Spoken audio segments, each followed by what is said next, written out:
ತುಂಬಾ ಜನಕ್ಕೆ ಕಾಡ್ತಾ ಇದೆ. ಹಾಗಾಗಿ ಇವತ್ತಿನ ಕಾರ್ಯಕ್ರಮದ ಮುಖಾಂತರ ಈ ಇನ್ಫರ್ಟಿಲಿಟಿಗೆ ಏನ್ ಕಾರಣಗಳು, ಇದಕ್ಕೆ ಯಾವ ರೀತಿ ಪರಿಹಾರಗಳು ಅನ್ನೋದ್ರ ಬಗ್ಗೆ ತಿಳಿಸಿಕೊಡೋದಕ್ಕೆ ನಮ್ಮ ಜೊತೆ ಆಸ್ ಪರ್ ಫರ್ಟಿಲಿಟಿ ಸೆಂಟರ್ನ ವೈದ್ಯರಾದಂತಹ ಡಾಕ್ಟರ್ ಶ್ರೀವಿದ್ಯಾ ಅವರಿದ್ದಾರೆ.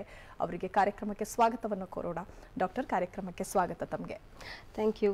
ಓಕೆ, ನಾನು ಈಗಾಗಲೇ ಹೇಳಿದೆ, ಇತ್ತೀಚಿನ ದಿನಗಳಲ್ಲಿ ಈ ಬಂಜೆತನ ಅನ್ನುವಂತಹ ಸಮಸ್ಯೆ ಬಹಳ ಜನರನ್ನ ಕಾಡ್ತಾ ಇದೆ. ಇದಕ್ಕೆ ಹಲವಾರು ಕಾರಣಗಳು ಮೇಡಮ್. ನಮಗೆ ಗೊತ್ತಿರೋ ಹಾಗೆ ಮಾನಸಿಕ ಒತ್ತಡ, ಕೆಲಸದ ಒತ್ತಡ, ಇನ್ನು ಹಲವಾರು ಕಾರಣಗಳಿರ್ತವೆ. ನೀವು ವೈದ್ಯರಾಗಿ ಈ ಇನ್ಫರ್ಟಿಲಿಟಿಗೆ ಏನು ಕಾರಣ, ಮೊದಲನೇದಾಗಿ ಇನ್ಫರ್ಟಿಲಿಟಿ ಅಂದರೆ ಬಂಜೆತನ ಅಂದರೆ ಏನು ಅನ್ನೋದ್ರ ಬಗ್ಗೆ ತಿಳಿಸ್ಕೊಡಿ. ಬಂಜೆತನ ಅಂದರೆ ಈಗ ದಂಪತಿಗಳು ಮಕ್ಕಳಾಗಕ್ಕೆ ಪ್ರಯತ್ನ ಪಡ್ತಾ ಇರ್ತಾರೆ.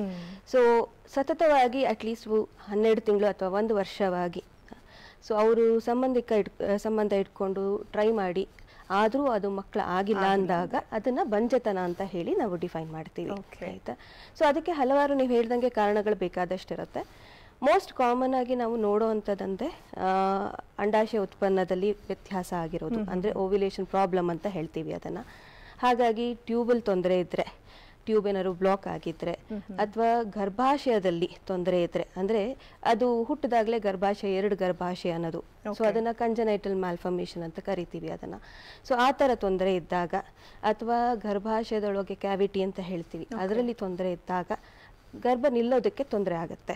ಸೊ ಇವ ಮೋಸ್ಟ್ ಕಾಮನ್ ಆಗಿ ನಾವು ನೋಡುವಂಥ ತೊಂದರೆಗಳು ಹೆಣ್ಮಕ್ಳಲ್ಲಿ. ಆಯ್ತಾ? ಅದೇ ಗಂಡು ಮಕ್ಕಳದ್ದು ತೊಂದರೆಗಳು ಇರುತ್ತೆ. ಸೊ ಎರಡೂ ಕಾರಣಗಳಿರುತ್ತೆ. ಸೊ ನಮಗೆ ಬಂದಾಗ ಪೇಷಂಟ್ಸ್ ಕೇಳ್ತಾರೆ, ಡಾಕ್ಟರ್ ನಂದೊಂದೇನಾ ಪ್ರಾಬ್ಲಮ್ಮು, ನಾನೇನಾ ಇಲ್ಲ ಅಂತ. ಸೊ ಹಾಗಾಗಿ ಅವರಿಗೆ ನಾವು ರಿಯಶ್ಯೂರ್ ಮಾಡೋದು ತುಂಬ ಇಂಪಾರ್ಟೆಂಟ್ ಆಗುತ್ತೆ, ಸೇಯಿಂಗ್ ದಟ್ ಇಬ್ರದ್ದು ಕಾರಣಗಳಿರುತ್ತೆ. ಸೊ ಬರೀ ಹೆಣ್ಮಕ್ಳಿಂದ ತೊಂದರೆ ಅಂತೆಲ್ಲ, ಗಂಡು ಮಕ್ಕಳದೇ ಅಷ್ಟೇ ಅಂತಲ್ಲ, ಕೆಲವೊಂದ್ಸತಿ ಇಬ್ರದ್ದು ತೊಂದರೆ ಕಾಂಟ್ರಿಬ್ಯೂಟ್ ಆಗುತ್ತೆ. ಸೊ ಹಾಗಾಗಿ ನಾವು ನೋಡಬೇಕಾದ್ರೆ ಅದನ್ನ ಎಲ್ಲದನ್ನು ಕನ್ಸಿಡರ್ ಮಾಡಿ ನಾವು ಒಟ್ಟಿಗೆ ನೋಡಬೇಕಾಗತ್ತೆ ದಂಪತಿಗಳನ್ನ. ಓಕೆ, ನೀವು ಹೇಳಿದ್ರಿ ಅಂದ್ರೆ ಒಂದು ಕಾಲದಲ್ಲಿ ಬರೀ ಬಂಜೆತನ ಅಂತಂದ್ರೆ ಬರೀ ಅದು ಮಹಿಳೆಯರಿಗೆ ಮಾತ್ರ ಸೀಮಿತ ಅಂತ, ಆದ್ರೆ ಈಗ ಹಾಗಲ್ಲ. ಅಂದ್ರೆ ಬಂಜೆತನ ಅನ್ನುವಂಥದ್ದು ಪುರುಷರಲ್ಲೂ ಕೂಡ ಇರುತ್ತೆ ಅಂತ.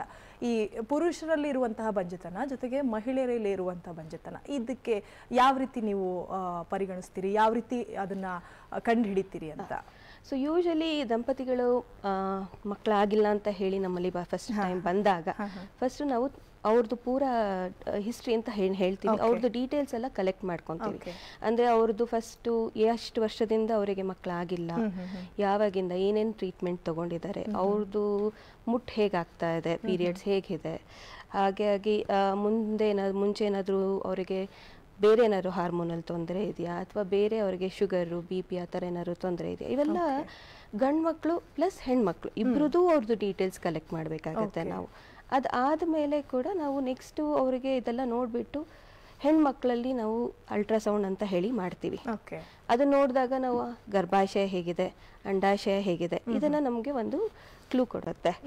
ಅದೆಲ್ಲ ನೋಡಿಕೊಂಡು ಅದ್ರ ಪ್ರಕಾರವಾಗಿ ಆ ಪೇಷಂಟಿಗೆ ಪರ್ಟಿಕ್ಯುಲರ್ ಆಗಿ ನಾವು ನೆಕ್ಸ್ಟ್ ಬ್ಲಡ್ ಟೆಸ್ಟ್ ಏನು ಬೇಕಾಗತ್ತೆ, ಸೊ ಅದ್ರ ಪ್ರಕಾರ ನಾವು ಹೋಗ್ತೀವಿ. ಸೊ ಮೋಸ್ಟ್ ಕಾಮನ್ ಆಗಿ ನಾವು ಬ್ಲಡ್ ಟೆಸ್ಟ್ ಮಾಡೋದು ಹಾರ್ಮೋನಲ್ ಎವ್ಯಾಲ್ಯೂಯೇಷನ್ ಇರುತ್ತೆ. ಅದರಲ್ಲಿ ಥೈರಾಯ್ಡ್, ಶುಗರು, ಹಾಗೆ ವೈಟಮಿನ್ಸ್ ಎಲ್ಲ ಚೆಕ್ ಮಾಡ್ತೀವಿ ನಾವು ಹಾಗೇನೆ. ಸೊ ಇದೆಲ್ಲದು ನಮಗೆ ಮಾಡಿದಾಗ ಒಂದು ಡಯಾಗ್ನೋಸಿಸ್, ಅಂದರೆ ಈ ಕಾರಣ ಪ್ರಾಬಬಿಲಿಟಿ ಹೀಗಿರ್ಬೋದು, ಹೀಗೆ ತೊಂದರೆ ಇರುತ್ತೆ ಅಂತ ಹೇಳಿ ನಮಗೊಂದು ಡಯಾಗ್ನೋಸಿಸ್ಗೆ ಬರ್ತೀವಿ. ಹಾಗೆ ಗಂಡು ಮಕ್ಕಳಲ್ಲಿ ಕೂಡ ನಾವು ವೀರ್ಯಾಣು ಪರೀಕ್ಷೆ ಮಾಡ್ತೀವಿ. ಸೊ ವೀರ್ಯಾಣು ಪರೀಕ್ಷೆ ಹೇಗೆ ಅದ್ರ ಪ್ರಕಾರ ನೋಡಿಕೊಂಡು ಮಾತ್ರ ನೆಕ್ಸ್ಟ್ ನಾವು ಅದಕ್ಕೆ ಬ್ಲಡ್ ಟೆಸ್ಟ್ ಬೇಕಾ, ಅವರಿಗೆ ಹಾರ್ಮೋನಲ್ ಟೆಸ್ಟ್ ಎವ್ಯಾಲ್ಯೂಯೇಷನ್ ಬೇಕಾ, ಅದ್ರ ಪ್ರಕಾರವಾಗಿ ಮುಂದೆ ನಾವು ಅವ್ರಿಗೆ ನೋಡ್ತಾ ಹೋಗ್ತೀವಿ. ಸೊ ಅವ್ರ ತೊಂದರೆಗಳೇನಿದೆಯೋ ಅದ್ರ ಪ್ರಕಾರವಾಗಿ ಅವ್ರದ್ದು ಟೆಸ್ಟ್ ಎವ್ಯಾಲ್ಯೂಯೇಷನ್, ಸೊ ಟ್ರೀಟ್ಮೆಂಟು ಅದ್ರ ಪ್ರಕಾರವಾಗಿ ಹೋಗುತ್ತೆ. ಓಕೆ, ಈಗ ಥೈರಾಯ್ಡ್ ಬಗ್ಗೆ ಹೇಳ್ತಾ ಇದ್ರಿ, ಅಂದ್ರೆ ಬಹುತೇಕ ನಾನು ಕೇಳಿದ ಮಟ್ಟಿಗೆ ಥೈರಾಯ್ಡ್ ಇದ್ರೆ ಮಕ್ಕಳಾಗಲ್ಲ ಅಂತ ಹೇಳ್ತಾ ಇದ್ರು, ಅದು ಈಗಲೂ ಕೂಡ ಇದೆಯಾ ಹಾಗೇನೆ? ಥೈರಾಯ್ಡ್ ಅಂದ್ರೆ ಮೋಸ್ಟ್ ಇಂಪಾರ್ಟೆಂಟ್, ಪ್ರತಿಯೊಂದು ಕಣಗಳಿಗೂ ಅದು ಆಕ್ಟಿವಿಟಿ ಬೇಕಾಗತ್ತೆ. ಸೊ ನಮಗೆ ಥೈರಾಯ್ಡ್ ಇದ್ದಾಗ ಮೋಸ್ಟ್ ಇಂಪಾರ್ಟೆಂಟು ನಮಗೆ ಅಂಡ ಉತ್ಪನ್ನ ಆಗೋದ್ರಲ್ಲಿ ವ್ಯತ್ಯಾಸ ಆಗಿರುತ್ತೆ, ಓವ್ಯುಲೇಷನ್ ಪ್ರಾಬ್ಲಮ್ ಕ್ರಿಯೇಟ್ ಮಾಡುತ್ತೆ. ಸೊ ಇದು ಕ್ರಿಯೇಟ್ ಮಾಡಿದಾಗ ಏನಾಗುತ್ತೆ, ಅವರಿಗೆ ಪ್ರೆಗ್ನೆನ್ಸಿ ಯಾವಾಗ ಆಗುತ್ತೆ, ಯಾಕಂದರೆ ಮುಟ್ಟು ಅವ್ರಿಗೆ ಇರ್ರೆಗ್ಯುಲರ್ ಆಗಿರುತ್ತೆ, ತಿಂಗಳು ಕರೆಕ್ಟಾಗಿ ಆಗಿರೋದಿಲ್ಲ. ಸೊ ಅಂಥ ಟೈಮಲ್ಲಿ ಏನಾಗುತ್ತೆ, ಅವರಿಗೆ ಪ್ರೆಗ್ನೆನ್ಸಿ ನಿಲ್ಲೋದ್ರಲ್ಲಿ ತೊಂದರೆ ಆಗುತ್ತೆ. ಕೆಲವೊಂದ್ಸತಿ ಥೈರಾಯ್ಡ್ ತೊಂದರೆ ಇದ್ದಾಗ ಬರೀ ಪ್ರೆಗ್ನೆನ್ಸಿ ನಿಲ್ಲೋದಕ್ಕೆಲ್ಲ ಹುಟ್ಟೋ ಮಕ್ಳಿಗೂ ತೊಂದರೆ ಆಗೋ ಸಂಭವಗಳಿರುತ್ತೆ. ಸೊ ಹಾಗಾಗಿ ಇದನ್ನ ಅವರು ಟೆಸ್ಟಿಗೆ ಬಂದಾಗ ನಮಗೆ ಇನ್ಫರ್ಟಿಲಿಟಿ ಚೆಕಪ್ಗೆ ಬಂದಾಗ ನಾವು ಇವೆಲ್ಲ ಟೆಸ್ಟ್ ಮಾಡ್ಕೊಂಡ್ಬಿಟ್ಟು ಇದನ್ನೆಲ್ಲ ಕರೆಕ್ಟ್ ಮಾಡ್ಕೊಂಡು ಹೋಗ್ತಾನೆ ನಾವು ಅವರಿಗೆ ಟ್ರೀಟ್ಮೆಂಟ್ ಶುರು ಮಾಡಬೇಕಾಗತ್ತೆ. ಓಕೆ, ಎಷ್ಟೋ ವರ್ಷ ಆಯಿತು ಅವರಿಗೆ ಮದುವೆ ಆಗಿ ಇನ್ನೂ ಮಕ್ಕಳಾಗಿಲ್ಲ ಅಂತಂದಾಗ ಡಾಕ್ಟರ್ನ ನೆಚ್ಕೊಂಡು ಬಂದಿರ್ತಾರೆ. ಸೊ ಡಾಕ್ಟರಿಂದ ಅವರು ಏನು ನಿರೀಕ್ಷೆ ಮಾಡಬಹುದು ಅಂತ ಮೇಡಮ್? ಇರೋದನ್ನ ನಾವು ಎಲ್ಲ ಎವಿಡೆನ್ಸ್ ಬೇಸ್ ಅಂತ ಕರಿತೀವಿ. ಅಂದರೆ ನಮ್ಮಲ್ಲಿ ಇರತಕ್ಕ ಸಾಧ್ಯ ಮಟ್ಟಕ್ಕೆ ಏನೇನು ಆಪ್ಷನ್ಸ್ ಇದೆ, ಅವೈಲಬಿಲಿಟಿ ಇದೆ, ಅದ್ರ ಪ್ರಕಾರ ನಾವು ಅವರಿಗೆ ಫಸ್ಟು ತೊಂದರೆ ಕಾರಣ ಏನೇನಿರಬಹುದು, ಅವ್ರಿಗಿರೋ ಪ್ರಾಬ್ಲಮ್ ಏನಿರಬಹುದು, ಅದ್ರ ಪ್ರಕಾರವಾಗಿ ಅವ್ರಿಗೆ ಟ್ರೀಟ್ಮೆಂಟ್ ಏನು ಅಂತ ಹೇಳಿದಾಗ ಅದೊಂದು ಅವ್ರಿಗೆ ಡಾಕ್ಟ್ರಲ್ಲಿ ಟ್ರಸ್ಟ್ ಅನ್ನೋದು ಬರುತ್ತೆ. ಇಲ್ಲ ಅಂದ್ರೆ ತುಂಬಾ ಕಷ್ಟ ಆಗೋಗುತ್ತೆ. ಸೊ ಎಲ್ಲರಿಗೂ ಒಂದೇ ರೀತಿಯಾಗಿ ನಾನು ಟೆಸ್ಟ್ ಮಾಡ್ತೀನಿ ಅನ್ನೋದು ತಪ್ಪಾಗುತ್ತೆ. ಸೊ ಅವ್ರವ್ರ ಕಾರಣಗಳ ಪ್ರಕಾರವಾಗಿ ನಾವು ಟೆಸ್ಟ್ ಮಾಡಿದಾಗ ಅವರಿಗೆ ನಾವು ಟ್ರೀಟ್ಮೆಂಟ್ ಕೊಡೋಕೆ, ಇವಾಗ ನಿಮಗೆ ಇದೇ ಟ್ರೀಟ್ಮೆಂಟ್ ಇಂದ ನಿಮಗೆ ಮಕ್ಕಳಾಗೋ ಸಾಧ್ಯತೆ ಜಾಸ್ತಿ ಅಂತ ಹೇಳ್ಬೋದು. ಸೊ ಕಾಮನ್ ಆಗ ಬಂದಾಗ ನಾವು ಸಹಜವಾಗಿ ಬಹಳ ಕಮ್ಮಿ ಅಂದ್ರೆ ಒಂದು 6 ತಿಂಗಳಷ್ಟೇ ಇಂದ ಟ್ರೈ ಮಾಡ್ತಿದ್ದಾರೆ. ಹಾಗಿದ್ದಾಗ ನಾವು ಅವರಿಗೆ ಜಸ್ಟ್ ಓವಿಲ್ ಮೆಡಿಸಿನ್ಸ್ ಕೊಟ್ಬಿಟ್ಟು ಅಂಡ ಉತ್ಪತ್ತಿಗೆ ಆ ಟೈಮಿಗೆ ನ್ಯಾಚುರಲ್ ಆಗು ಟ್ರೈ ಮಾಡಕ್ಕೆ ಹೇಳ್ತೀವಿ. ಸೊ ಅದು ಆಗಲಿಲ್ಲ ಅಂದಾಗ ನೆಕ್ಸ್ಟ್ ಸ್ಟೆಪ್ಗೆ ಹೋಗಬೇಕಾಗತ್ತೆ. ಸೊ ಅದನ್ನ ನಾವು IUI ಅಂತ ಹೇಳ್ತೀವಿ. ಸೊ ಹೀಗೆ ಅಥವಾ IVF ಅಂತ ಹೇಳ್ತೀವಿ. ಸೊ ಈ ರೀತಿಯಾಗಿ ಅವ್ರದ್ದು ಕಾರಣ ಏನಿರುತ್ತೋ ಅದ್ರ ಪ್ರಕಾರವಾಗಿ ನಾವು ಟ್ರೀಟ್ಮೆಂಟ್ ಕೊಡ್ತೇವೆ. IVF ಜೊತೆಗೆ IUI ಅಂತ ಹೇಳಿದ್ರಿ. ಸಾಮಾನ್ಯವಾಗಿ IVF ಟ್ರೀಟ್ಮೆಂಟ್ ಬಗ್ಗೆ ಕೇಳಿರ್ತೀವಿ, ಆದರೆ ಇದು IUI ಅನ್ನೋ ಟ್ರೀಟ್ಮೆಂಟ್ ಬಗ್ಗೆ ಹೇಳಿದ್ರಿ, ಅದು ನಿಮ್ಮಲ್ಲಿ ಮಾಡ್ತೀರಿ ಅಂತ. ಈ IUI ಅಂದ್ರೆ ಏನು? IUI ಅಂದ್ರೆ ಇನ್ಸೆಮಿನೇಷನ್ ಅಂದ್ರೆ ಆರ್ಟಿಫಿಷಿಯಲ್ ಇನ್ಸೆಮಿನೇಷನ್ ಅಂತ ಹೇಳ್ಬಿಟ್ಟು. ಸೊ ಇದನ್ನ ನಾವೇನ್ ಮಾಡ್ತೀವಿ, ತಾಯಂದಿರಿಗೆ ಹಾಗೂ ಅವ್ರಿಗೆ ಹೆಣ್ಮಕ್ಳಿಗೆ ನಾವು ಫಸ್ಟು ಮೆಡಿಸಿನ್ಸ್ ಕೊಡ್ತೀವಿ. ಏನಂದ್ರೆ ಅಂಡಾಶಯದಲ್ಲಿ ನಾವು ಅಂಡ ಉತ್ಪತ್ತಿಗೆ ಜಾಸ್ತಿ ಅಂಡ ಉತ್ಪತ್ತಿಗೆ ನಾವು ಮೆಡಿಸಿನ್ಸ್ ಕೊಡ್ತೀವಿ. ಸೊ ಅದು ಎಗ್ ಡೆವಲಪ್ಮೆಂಟ್ ಆಗ್ತಾ ಅದು ಬಿಡುಗಡೆ ಟೈಮಲ್ಲಿ ನ್ಯಾಚುರಲ್ ಆಗಿ ಏನು ಟ್ರೈ ಮಾಡಕ್ಕೆ ಹೇಳ್ತೀವಲ್ವ, ಅದ್ರ ಬದಲು ಹಸ್ಬೆಂಡ್ ವೀರ್ಯಾಣುಗಳನ್ನ ಅವರು ಒಂದು ಬಾಟ್ಲಲ್ಲಿ ಕಲೆಕ್ಟ್ ಮಾಡಿ ಕೊಟ್ಟಾಗ ಅದನ್ನ ಪ್ರೋಸೆಸ್ ಮಾಡಿ ಅದರಲ್ಲಿ ಮೋಸ್ಟ್ ಆಕ್ಟಿವ್ ಆಗಿರುವಂತ ವೀರ್ಯಾಣುನ್ ಮಾತ್ರ ಗರ್ಭಾಶಯದೊಳಗೆ ಡೈರೆಕ್ಟ್ ಆಗಿ ಹಾಕ್ತಿವಿ. ಇದನ್ನ ಮೆಥಡ್ ಇಂಟ್ರಾಯುಟ್ರೈನ್ ಇನ್ಸೆಮಿನೇಷನ್ IUI ಅಂತ ಹೇಳಿ ಕರಿತೀವಿ ಇದನ್ನ. ಸೊ ಯೂಶಲಿ ನಾವು ಇದನ್ನ ಯಾವಾಗ ನ್ಯಾಚುರಲ್ ಆಗಿ ಟ್ರೈ ಮಾಡ್ತಾ ಇದ್ದಾರೆ ಆಗಿಲ್ಲ ಅಂತವರಿಗೆ, ಅಥವಾ ಕೆಲವೊಂದರಿಗೆ ಈ ಲೈಂಗಿಕ ತೊಂದರೆಗಳಿರುತ್ತೆ, ಸೊ ಅಂಥವರಿಗೆ ಇದನ್ನ ನಾವು ರೆಕಮೆಂಡ್ ಮಾಡ್ತೀವಿ. ಸೊ ಈ ಎಂಡೋಮೆಟ್ರಿಯೋಸಿಸ್ ಅಂತ ಹೇಳ್ತೀವಿ, ಅಂಥವರಿಗೆ ನಾವು ಈ IUI ರೆಕಮೆಂಡ್ ಮಾಡ್ತೀವಿ. ಸೊ ಇದು ನ್ಯಾಚುರಲ್ ಆಗು ಮತ್ತು IVF ಮಧ್ಯದಲ್ಲಿರುವಂಥ ಒಂದು ಸ್ಟೆಪ್. Okay, IUI. ಈ IVF ಟ್ರೀಟ್ಮೆಂಟ್ ಬಗ್ಗೆ ಸಾಮಾನ್ಯವಾಗಿ ಗೊತ್ತಿರುತ್ತೆ, ಜೊತೆಗೆ ನಿಮ್ಮಲ್ಲಿ IVF ಟ್ರೀಟ್ಮೆಂಟ್ ಯಾವ ರೀತಿ ಇದೆ, IUI ಜೊತೆಗೆ IVF ಟ್ರೀಟ್ಮೆಂಟ್ಗೆ ಇರುವಂಥ ಡಿಫ್ರೆನ್ಸ್ ಬಗ್ಗೆ ಯಾವ ರೀತಿ? ಓಕೆ, IVF ಅಂತ ಅಂದಾಗ ನಾವು ಮೋಸ್ಟ್ ಇಂಪಾರ್ಟೆಂಟ್ ಅರ್ಥ ಮಾಡ್ಕೋಬೇಕಾಗಿರೋದು, ಅಂಡಾಶಯದಲ್ಲಿ ಮಲ್ಟಿಪಲ್ ಎಗ್ಸ್ ಅಂದರೆ ಜಾಸ್ತಿ ಅಂಡಾಣು ಉತ್ಪತ್ತಿ ಆಗೋಕ್ಕೆ ಇಂಜೆಕ್ಷನ್ಸು ಟ್ಯಾಬ್ಲೆಟ್ಸು ಎಲ್ಲ ಕೊಡ್ತೇವೆ. ಸೊ ಅದ್ರ ಜೊತೆಗೆ ನಾವು ಕಂಟಿನ್ಯೂಸ್ ಆಗಿ ಅವ್ರಿಗೆ ಸ್ಕ್ಯಾನಿಂಗ್ ಮಾಡಿಕೊಂಡು ಮಾನಿಟರ್ ಮಾಡ್ತೀವಿ. ಸೊ ಅಂಡಾಶಯದಲ್ಲಿ ನಮಗೆ ಬೇಕಾಗಿರೋಷ್ಟು ಎಗ್ಸ್ ಉತ್ಪತ್ತಿ ಆಗ್ತಿದೆ, ಅದು ಕರೆಕ್ಟ್ ಟೈಮಿಂಗ್ಸ್ ನೋಡಿಕೊಂಡು ರೆಡಿ ಆಗಿದೆ ಅಂದಾಗ ನಾವು OTಯಲ್ಲಿ ಒಂದು ಅನಸ್ತೀಶಿಯಾದಲ್ಲಿ ಕೊಟ್ಬಿಟ್ಟು ಚಿಕ್ಕದಾಗಿ ಕೆಳಗಡೆಯಿಂದ ನಾವು ಮೊಟ್ಟೆಗಳನ್ನ ಹೊರಗೆ ತೆಗಿತೀವಿ. ಇದನ್ನ ಮೊಟ್ಟೆ ಹೊರಗೆ ತೆಗೆದಾಗ ಎಂಬ್ರಿಯಾಲಜಿ ಲ್ಯಾಬ್ ಅಂತ ಏನು ಹೇಳ್ತೀವಲ್ಲ, ಅಲ್ಲಿ ಅಂಡಾಶಯದಲ್ಲಿ ಮತ್ತೆ ವೀರ್ಯಾಣು ಎರಡನ್ನೂ ಕೂಡಿಸ್ಬಿಟ್ಟು IVF, ಸೊ ಕೃತಕವಾಗಿ ಹೊರಗಡೆಯಿಂದಲೇ ನಾವು ಭ್ರೂಣ ಮಾಡ್ತಾ ಇದೀವಿ ಅಷ್ಟೇ.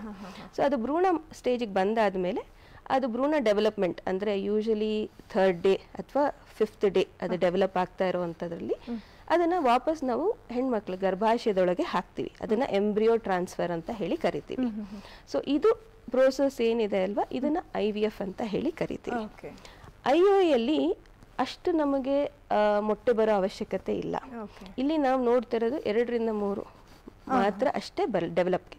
ಬಟ್ ಅದಕ್ಕೆ ಮೆಡಿಸಿನ್ಸ್ ಬೇಕು, ಯಾಕಂದ್ರೆ ನ್ಯಾಚುರಲ್ ಆಗಿ ನಮ್ಮ ಬಾಡಿಲಿ ಉತ್ಪನ್ನ ಆಗೋದು ಒಂದು, ಆದ್ರೆ ಅದನ್ನ ಟೈಮ್ ಮಾಡೋದಕ್ಕೆ ಕಷ್ಟ ಆಗುತ್ತೆ. ಸೊ ಹಾಗಾಗಿ ನಾವು ಮೆಡಿಸಿನ್ಸ್ ಕೊಟ್ಬಿಟ್ಟು ಅದನ್ನ ಕೆಲವೊಂದ್ಸತಿ ಕೆಲವರಿಗೆ ಬರೀ ಟ್ಯಾಬ್ಲೆಟ್ಸ್ ಎಲ್ಲ ಆಗಲ್ಲ, ಅವ್ರಿಗೆ ಇಂಜೆಕ್ಷನ್ಸು ಬೇಕಾಗತ್ತೆ, ಆದ್ರೆ ಕಮ್ಮಿ ಪ್ರಪೋರ್ಷನ್ ಇರುತ್ತೆ.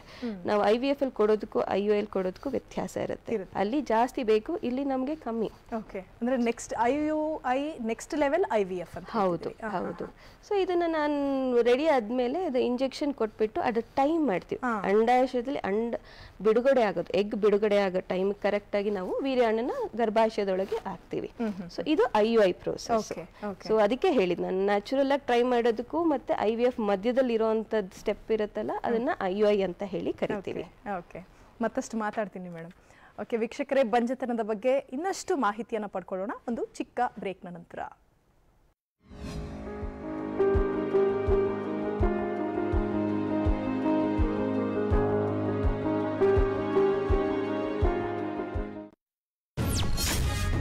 ಕಲಾವಿದರ ಮಕ್ಕಳಾಗಿ ಹುಟ್ಟೋದು ಶಾಪ ಎಂದ Dachu.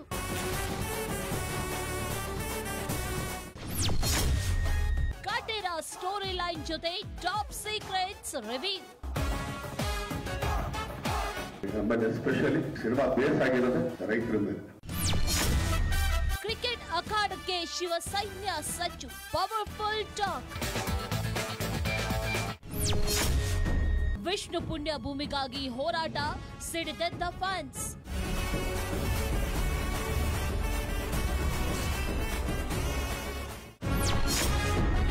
War begins. Filmy power ವೀಕ್ಷಿಸಿ ರಾತ್ರಿ 8:27ಕ್ಕೆ.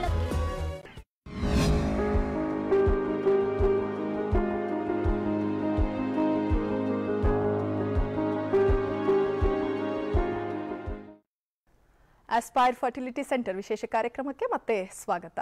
ಡಾಕ್ಟರ್, ಮಾತಾಡ್ತಾ ಇದ್ವಿ ನಾವು ಫೈಬ್ರಾಯ್ಡ್ ಯೂಟ್ರಿಸ್ ಅಂತ ಒಂದು ಕೇಳಿದ್ವಿ, ಹಂಗಂದ್ರೆ ಏನು ಅಂತ. ಫೈಬ್ರಾಯ್ಡ್ ಯೂಟ್ರಸ್ ಅಂದರೆ ಬೇಸಿಕ್ಲಿ ನಮ್ಮ ಗರ್ಭಾಶಯದಲ್ಲಿ ಇರೋವಂಥ ಒಂದು ಗಂಟು ಆಯ್ತಾ.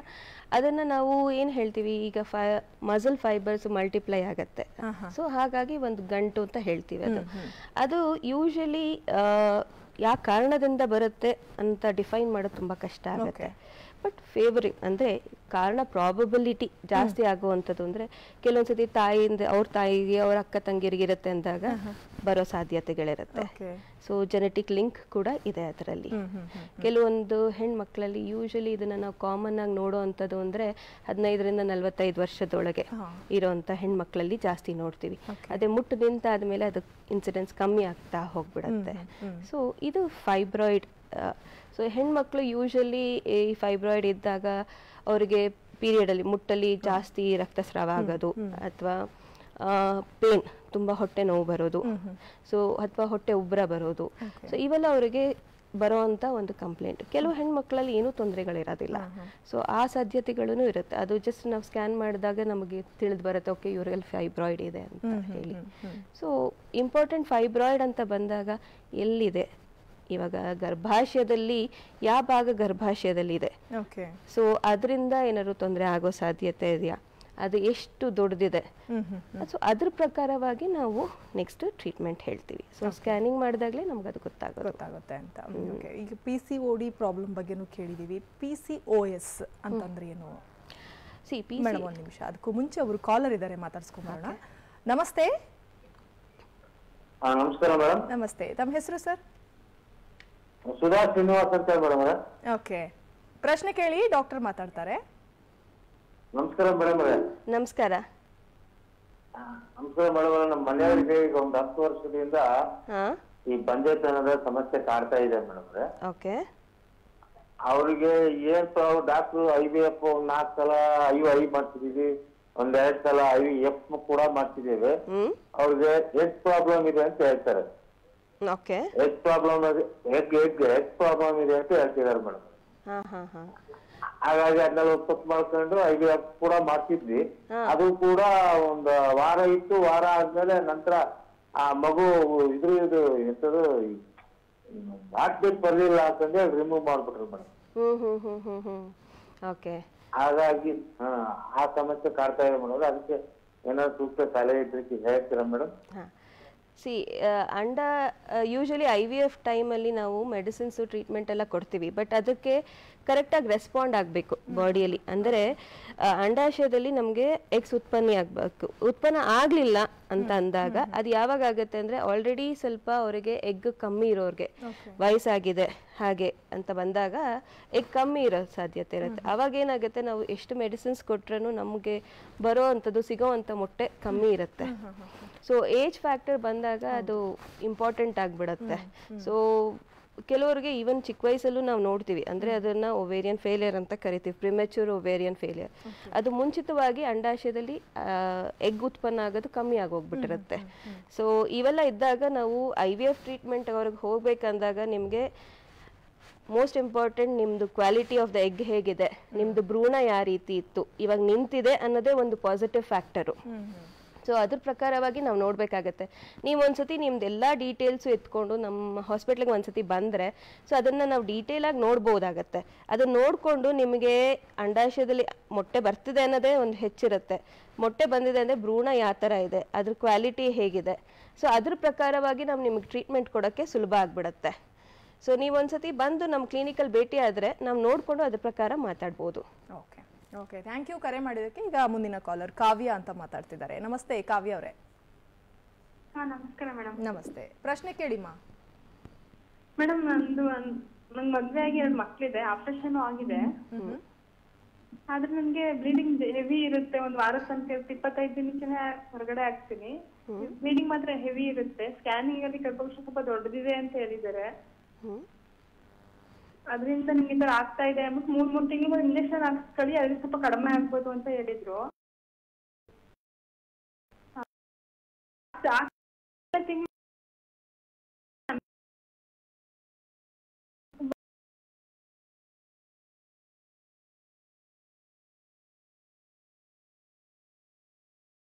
ಕಾರಣಗಳು ಒಂದು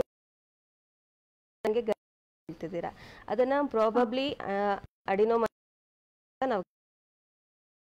ಸೊ ಈ ತರ ಇದ್ದಾಗ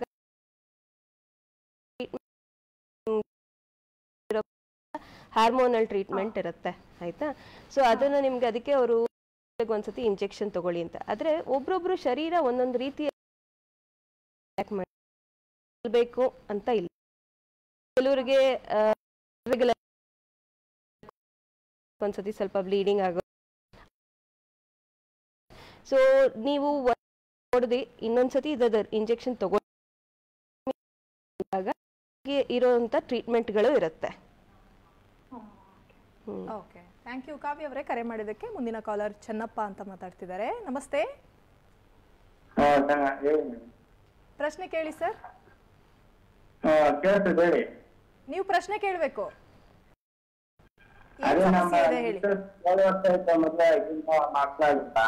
ಏನ್ ಹೇಳಿ? ನಿಮ್ಮ ವಾಯ್ಸ್ ಕ್ಲಿಯರ್ ಆಗಿ ಕೇಳಿಸ್ತಾ ಇಲ್ಲ, ಮತ್ತೆ ನೀವು ಟಿವಿ ನೋಡ್ಕೊಂಡು ಮಾತಾಡ್ತಿದ್ದೀರಾ ಅನ್ಸುತ್ತೆ. ಓಕೆ, ಇವಾಗ ಹೇಳಿ ಪ್ರಶ್ನೆ ಏನ್ ಹೇಳಿ, ಬೇಗ ಕೇಳಿ. ಓಕೆ, ಅದನ್ನ ಮಕ್ಕಳಾಗಿಲ್ಲ, ಹಾಸ್ಪಿಟಲ್ ತೋರಿಸಿದ್ರೆ ಹೇಳ್ತಾ ಇಲ್ಲ. ಸೊ 7 ವರ್ಷ ಆಗಿದೆ ಅಂತ ಹೇಳ್ತಿದ್ದೀರಾ, ಅದಕ್ಕೆ ಸ್ಕ್ಯಾನಿಂಗು ಬ್ಲಡ್ ಟೆಸ್ಟ್ ಎಲ್ಲ ಆಗಿದೆ ಅಂತ ಅನ್ಕೊಂತೀನಿ ನಿಮ್ದೆಲ್ಲ. ಓಕೆ, ಸೊ ನಿಮ್ ಡಾಕ್ಟರ್ ಅದ್ರ ಪ್ರಕಾರ ಏನಾದ್ರು ಸಲಹೆ ಹೇಳಿದಾರಾ, ಏನ್ ಮಾಡಿಸ್ಬೇಕು ನಿಮ್ಗೆ ಮಕ್ಳನ್ನ ಇಲ್ಲಕ್ಕೆ ಅಂತ ಏನಾದ್ರು ಹೇಳಿದಾರಾ? ಹೇಳಿದ್ರು, ಅದೇ ನಮ್ದು ಇರ್ತಕ್ಕಂತ ಬೀಕನಗಳು ಗರ್ಭಕೋಶಕ್ಕೆ ಮಾಡ್ಬೇಕಂತೆ. ಸೊ ಏನಾಗ್ಬಿಡತ್ತೆ, ರಿಪೋರ್ಟ್ಸ್ ನಮಗೆ 100% ನೋಡ್ದಲೇ ನಿಮಗೆ ಇಲ್ಲಿಂದ ಟ್ರೀಟ್ಮೆಂಟ್ ಹೇಳೋದು ತುಂಬ ಕಷ್ಟ ಆಗುತ್ತೆ. ಬಟ್ ನೀವು ಇರೋ ರಿಪೋರ್ಟ್ಸನ್ನೆಲ್ಲ ನಮಗೆ ಒಂದ್ಸತಿ ನಮ್ಮದು ಫೋನ್ ಮಾಡಿದ್ರೆ ಹಾಸ್ಪಿಟ್ಲಿಗೆ ನಿಮಗೆ ಡೀಟೇಲ್ಸ್ ಕಳಿಸ್ತಾರೆ, ಎಲ್ಲಿ ಕಳಿಸ್ಬೋದು ರಿಪೋರ್ಟ್ ಅಂತ ಹೇಳಿಬಿಟ್ಟು. ಸೊ ನೀವು ನಮಗೆ ಒಂದ್ಸತಿ ನಿಮ್ದೆಲ್ಲ ಇರೋ ರಿಪೋರ್ಟ್ಸ್ನು ಕಳಿಸಿದಾಗ ನಿಮಗೆ ಸೂಕ್ತವಾಗಿ, ಅಂದರೆ ನಿಮಗೆ ಯಾವುದು ಕರೆಕ್ಟ್ ಟ್ರೀಟ್ಮೆಂಟು, ಯಾವ್ದ್ರಿಂದ ನಿಮಗೆ ಬೇಗ ನಿಲ್ಲೋ ಚಾನ್ಸಸ್ ಇರುತ್ತೆ ಅನ್ನೋದ್ರ ಪ್ರಕಾರ ನಾವು ನಿಮಗೆ ಮಾತಾಡಿ ಹೇಳ್ಬಹುದಾಗತ್ತೆ. ಸೊ ರಿಪೋರ್ಟ್ಸ್ ನೋಡೋದು ತುಂಬ ಇಂಪಾರ್ಟೆಂಟ್ ಆಗುತ್ತೆ. ಓಕೆ, ಥ್ಯಾಂಕ್ ಯು ಸರ್ ಕರೆ ಮಾಡಿದ್ದಕ್ಕೆ. ಒಬ್ರು ಕಾಲರ್ ಹೇಳ್ತಾ ಇದ್ರು IUI ಟ್ರೀಟ್ಮೆಂಟ್ ಜೊತೆಗೆ IVF ಟ್ರೀಟ್ಮೆಂಟ್ 3-4 ಸರಿ ತಗೊಂಡ್ರು ಕೂಡ ಮಗು ನಿಲ್ತಾ ಇಲ್ಲ ಅಂತ. ಸೊ ಪದೇ ಪದೇ ಆ ರೀತಿ ತಗೋತಾ ಇರ್ಬೋದು. ಯೂಶಲಿ ನಾವು IUI ಅಂತ ಏನು ಹೇಳ್ತೀವಲ್ಲ, ಅದನ್ನ ನಾವು ತಿಂಗಳು ಕರೆಕ್ಟಾಗಿ ಮಾಡ್ತೀವಿ ಅದನ್ನ.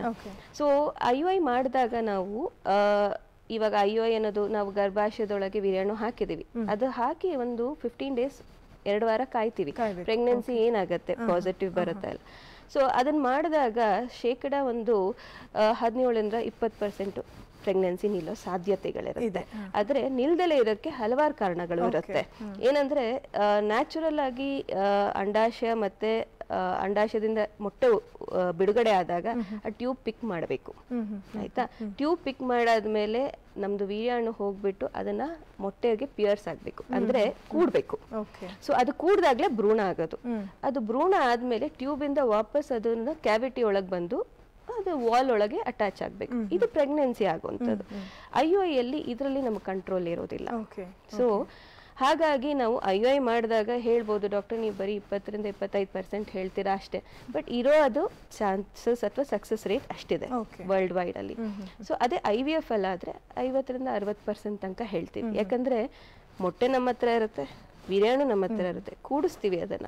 ಅದು ಡೆವಲಪ್ ಆಗೋ ರೀತಿ, ಅದು ಕ್ವಾಲಿಟಿ ಆಫ್ ದ ಮೊಟ್ಟೆ, ಇದೆಲ್ಲ ಸಮಥಿಂಗ್ ಬಾಡಿ ಡಿಪೆಂಡೆಂಟ್.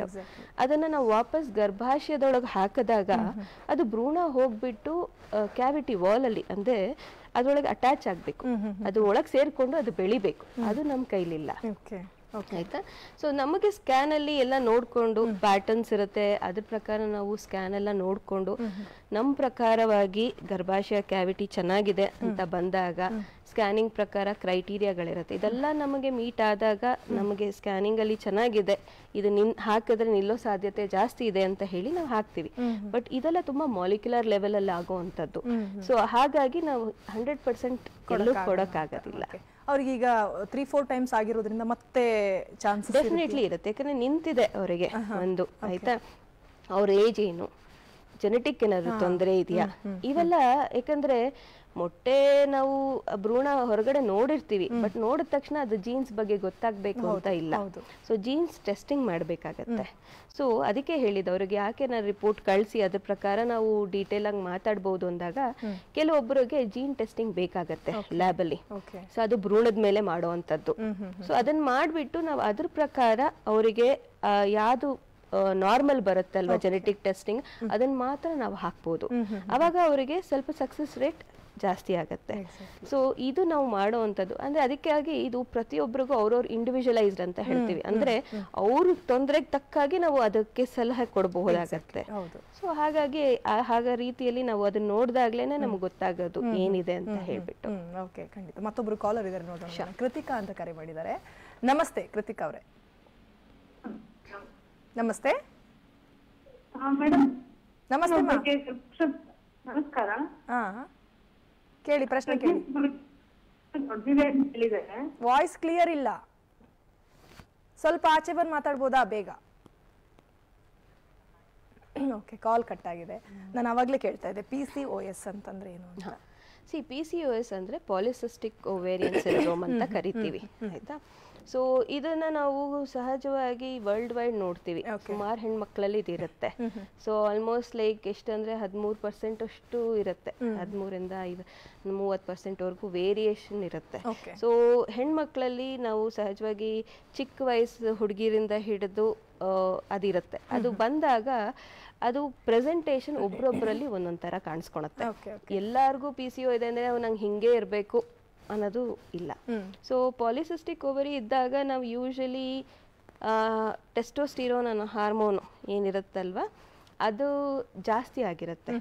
ಸೊ ಅದು ಜಾಸ್ತಿ ಆದಾಗ ಅವ್ರಿಗೇನಾಗುತ್ತೆ, ಹಾರ್ಮೋನಲ್ ಇಂಬ್ಯಾಲೆನ್ಸ್ ಆಗಿಬಿಟ್ಟು ಅಂಡ ಉತ್ಪತ್ತಿ ಆಗೋದು, ಓವ್ಯುಲೇಷನ್ ಆಗೋದು ಪ್ರಾಬ್ಲಮ್ ಆಗುತ್ತೆ. ಅದರಿಂದ ಅವರಿಗೆ ಪೀರಿಯಡ್ಸ್ ಇರ್ರೆಗ್ಯುಲರ್ ಇರುತ್ತೆ. ಕೆಲವರಿಗೆ 3 ತಿಂಗಳ ತನಕ ಬರೋದಿಲ್ಲ, ಕೆಲವರಿಗೆ 2 ತಿಂಗಳು ಬರಲ್ಲ, ಇನ್ನು ಕೆಲವು ಹೆಣ್ಮಕ್ಳಲ್ಲಿ ತಿಂಗಳು ಬರುತ್ತೆ. ಸೊ ಆ ರೀತಿಯಲ್ಲಿ ವ್ಯತ್ಯಾಸಗಳಿರುತ್ತೆ. ಸೊ ಮೊಡವೆಗಳು ಜಾಸ್ತಿ ಆಗುತ್ತೆ ಮುಖದ ಮೇಲೆ ಎಲ್ಲ. ಫೇಶಿಯಲ್ ಹೇರ್ ಗ್ರೋತ್ ಅಂದ್ರೆ ಮುಖದ ಮೇಲೆಲ್ಲ ಹೇರ್ ಗ್ರೋತ್ ಜಾಸ್ತಿ ಆಗೋದು, ಇವೆಲ್ಲ ಪ್ರಾಬ್ಲಮ್ಸ್ ಬರುತ್ತೆ. ಸೊ ಹಾಗಾಗಿ ಇವರಲ್ಲಿ ಇನ್ಸುಲಿನ್ ರೆಸಿಸ್ಟೆನ್ಸ್ ಅಂತ ಒಂದು ಇರುತ್ತೆ, ಅದು ಕೂಡ ಆಗುತ್ತೆ. ವೇಟ್ ಗೇನ್ ಜಾಸ್ತಿ ಆಗುತ್ತೆ. ಸೊ ಇವೆಲ್ಲ ತೊಂದರೆಗಳಾಗತ್ತೆ. ಸೊ ಹೆಣ್ಮಕ್ಳಲ್ಲಿ PCO ಇದೆ ಅಂದಾಗ ಕೆಲವರಿಗೆ ನಿಲ್ತಾರೆ, ಪ್ರೆಗ್ನೆನ್ಸಿ ನಿಲ್ಲುತ್ತೆ, ಕೆಲವರಿಗೆ ಸ್ವಲ್ಪ ಅಸಿಸ್ಟೆನ್ಸ್ ಬೇಕಾಗುತ್ತೆ. ಓಕೆ, ಈಗ ಈ ರೀತಿ ಸಮಸ್ಯೆ ಇರೋರು, ಬಂಜೆತನದ ಸಮಸ್ಯೆ ಇರೋರು ಆಸ್ಪೈರ್ ಫರ್ಟಿಲಿಟಿ ಸೆಂಟರ್ಗೆ ಯಾಕೆ ಬರಬೇಕು, ಏನು ನಿರೀಕ್ಷೆ ಇಟ್ಕೊಂಡು ಬರಬಹುದು, ನಿಮ್ಮ ಅಲ್ಲಿರುವಂತಹ ಟ್ರೀಟ್ಮೆಂಟ್ ಬಗ್ಗೆ, ನಿಮ್ಮ ಸೆಂಟರ್ ಬಗ್ಗೆ ಹೇಳಿ madam. Okay, see Aspire fertility centre basically ನಮ್ದೇನು ಟ್ರೀಟ್ಮೆಂಟ್ಸ್ ಅವೈಲಬಲ್ ಇದೆಲ್ಲ ಎಲ್ಲ ಎವಿಡೆನ್ಸ್ ಬೇಸ್ ಮೇಲೆ ಇರುತ್ತೆ. ಹಾಗಾಗಿ ಎಲ್ಲದಕ್ಕೂ ನಾವು ಕ್ಲಿಯರ್ ಆಗಿ ಇದಕ್ಕೆ ಇದೇ ಕಸ್ಟಮೈಸ್ ಟ್ರೀಟ್ಮೆಂಟ್ ಅಂತ ಏನು ಹೇಳ್ತೀವಲ್ಲ ಆ ಥರ ಆಪ್ಷನ್ಸ್ ಅವೈಲಬಲ್ ಇರುತ್ತೆ. ಸೊ ಎಲ್ಲ ಒಂದೇ ಸೆಂಟ್ರಲ್ಲಿ ಅವೈಲಬಲ್ ಇದೆ. ಅಂದರೆ ನಿಮ್ಗೆ IUI ಇರಬಹುದು, ಅಥವಾ ಲ್ಯಾಪ್ರೋಸ್ಕೋಪಿಕ್ ಸರ್ಜರಿ ಇರಬಹುದು, ಅಥವಾ ನಿಮ್ಗೆ IVF ಮಾಡೋದು. ಸೊ ನಮ್ಮದೇ ಆದ ಲ್ಯಾಬು ಸೆಂಟರು. ಸೊ ಹಾಗಾಗಿ ಅದು ಕರೆಕ್ಟ್ ಸ್ಟ್ಯಾಂಡರ್ಡ್ ISI ಗೈಡ್ಲೈನ್ಸ್ ಪ್ರಕಾರ ಏನಿದೆಯೋ ಅದರದ್ದು ಇದೆ. ಆ್ಯಂಡ್ ರೌಂಡ್ ದ ಕ್ಲಾಕ್ ನಮಗೆ ಡಾಕ್ಟರ್ಸ್ ಅವೈಲೇಬಲ್ ಇರ್ತೀವಿ ನಾವು. ಸೊ ಎನಿ ಟೈಮ್ ಅವ್ರಿಗೆ ಏನೇ ತೊಂದರೆ ಇದ್ರೂ ಡೆಫಿನೆಟ್ಲಿ ವಿಲ್ ಬಿ ಅವೈಲೇಬಲ್ ಅವ್ರಿಗೆ. ಓಕೆ, ಬಂಜೆತನದ ಬಗ್ಗೆ ಹಲವಾರು ವಿಚಾರಗಳನ್ನು, ಮಾಹಿತಿಗಳನ್ನು ನಮ್ಮ ವೀಕ್ಷಕರಿಗೆ ತಿಳಿಸಿಕೊಟ್ರಿ. ಧನ್ಯವಾದಗಳು ತಮಗೆ. Thank you. ಓಕೆ ವೀಕ್ಷಕರೇ, ಇದಾಗಿತ್ತು ಈ ಹೊತ್ತಿನ ವಿಶೇಷ. ನೋಡ್ತಾ ಇರಿ ಪವರ್ ಟಿವಿ, ಇದು ನಿಮ್ಮ ಶಕ್ತಿ. HSR Layout number 2, 19th Main, 4th Sector, HSR Layout, Bengaluru 560102. Sarjapur Marathalli Road, 4th floor, within Natus Hospital, 20/13, Sarjapur Marathalli Road, Karmelaram, Janata Colony, Dodakannelli, Bengaluru 560035.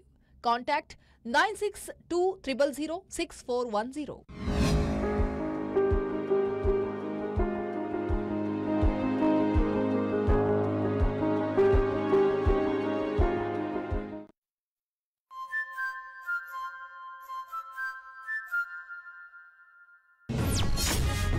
ಕಲಾವಿದರ ಮಕ್ಕಳಾಗಿ ಹುಟ್ಟೋದು ಶಾಪ ಎಂದ Dachu.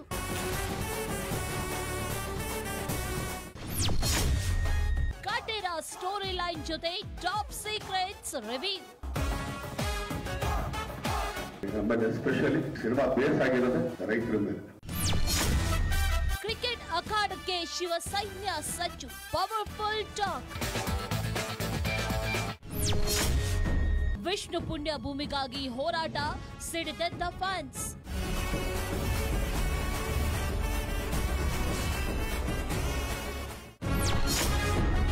War begins. Filmy power ವೀಕ್ಷಿಸಿ ರಾತ್ರಿ 8:27ಕ್ಕೆ. ನಿಮ್ಮ ಕನಸಿನ ಸೈಟ್ ನಿಮ್ಮದಾಗಿಸಿಕೊಳ್ಳಿ.